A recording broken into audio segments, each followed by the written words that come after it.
Hey there iPhone users, are you ready to learn a cool trick to enhance your iPhone standby mode experience? Well, you are in luck. In today's video, we'll show you how to display the beautiful music widget in iPhone standby mode which you're seeing on your screen right now.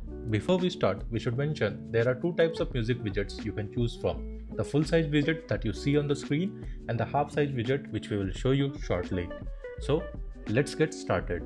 To get the full size widget, make sure that you are playing a song on your iPhone. Without playing the song, the full size widget option will not be available when you turn on the standby mode.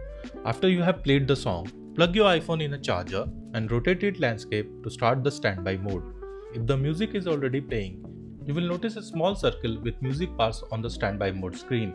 If you are playing the music to a home pod, you will see the home pod icon instead.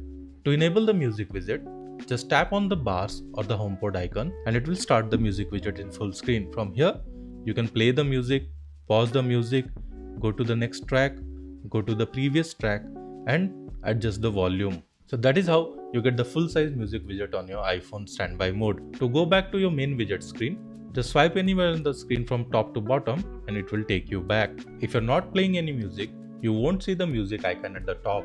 How to enable the Apple Music widget in standby mode then?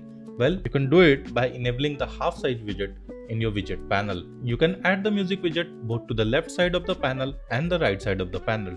To add a widget, just tap and hold on any area.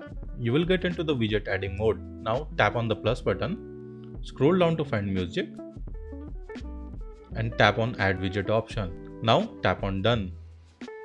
To get to the music widget, just swipe up until you see that widget.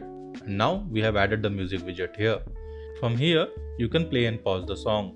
However, you won't get other track features. To get the other features like skipping tracks and adjusting the volume, you need to open the full screen music widget from where you can change anything you want. And there you have it. You now know how to display the music widget in iPhone standby mode. We hope you found this video helpful. If you enjoyed this guide, make sure to like, share and subscribe and we'll see you in the next one.